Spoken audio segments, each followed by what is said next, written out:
বালা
বাংলাদেশে বিএনপির যে ওয়ার্ড পর্যায়ে পর্যন্ত একটা সুসংগঠিত কর্মী বাহিনী বা দল সেটা বিএনপির আছে, তারা গভর্নমেন্ট স্টেবল করার জন্য কাজ করেছে।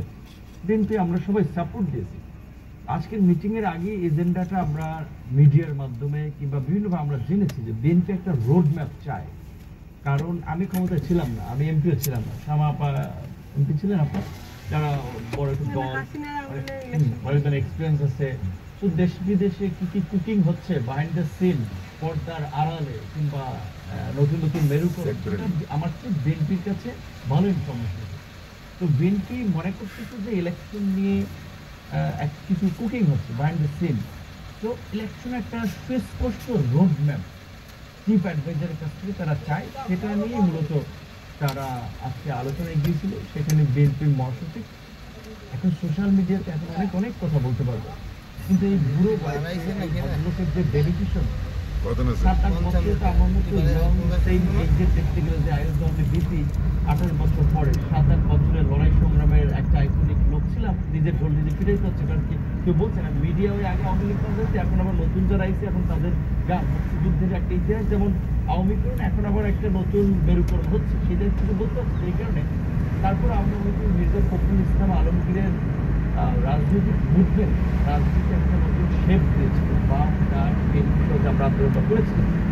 তার মধ্যে সজ্জন ব্যক্তি খুব যখন বলে যে আমরা অসন্তুষ্ট নই এবং আমরা আশঙ্কা করছি দেশ একটা খারাপ পরিস্থিতির দিকে, রাজনৈতিক অর্থনৈতিক সামাজিক দিকে যেতে পারে, তো তার মধ্যে বোঝা যাচ্ছে মিটিংটা ফ্রুটফুল হয়নি। এই কারণে আমরা আপসেট, এই কারণে যে সামনে পরিস্থিতি কোন দিকে যাচ্ছে, এটা কথাবার্তি উপদেষ্টা বলেন কিংবা সরকার যাদেরকে পৃষ্ঠপোষকতা করছে, সদ্য জন্ম নেওয়ার দল যাদের রেজিস্ট্রেশনে হয় না, বিনিয়োগ সম্মেলনে আপনার বিএনপি করে জামাত বড় দল দিয়ে অস্বীকার করা হয় নাই, এখনো ভোটের রেশিওতে বিএনপি করা হয়তো তাদের এটা থাকবে, এটা অ্যাকসেপ্ট করা যায় না।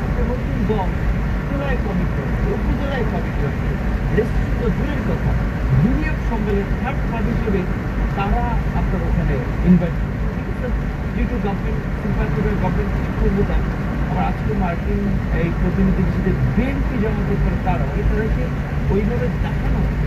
তার মধ্যে পরিষ্কার গভর্নমেন্ট পার্টিটাকে দিচ্ছে, চাচ্ছে হয়তো অনেকে প্রতিপক্ষ হিসেবে দাঁড় করা হচ্ছে, কিন্তু এটার মতটা বহুদূর। হ্যাঁ, একটা রাজনৈতিক দল এই বাংলাদেশের ইতিহাসে সরকারের আলোচনা নিয়ে কিংস পার্টি হয়ে তাহলে এর সাথেই সবচেয়ে বড় দল হচ্ছে দেশে প্রায় 9 বছর ক্ষমতা ছিল। আমি উজ্জু রেসপেক্ট কিশোর ভাই তার রাজপথের সংগ্রামের চেয়ে আমি নিজেও তার কথাবার্তাকে পছন্দ করি। সে মেধাবী মানুষ, যুক্তি দিয়ে সুন্দর করে কথা বলতে পারেন, আগেও লেখালেখি করতে রাষ্ট্র সংস্কার আন্দোলনের সাথে যুক্ত ছিলেন। আমরা ওই গণতন্ত্র মঞ্চ বা একসাথে কাজ করার সুযোগে খুব বেশি কাছাকাছি মেশানো চিন্তা।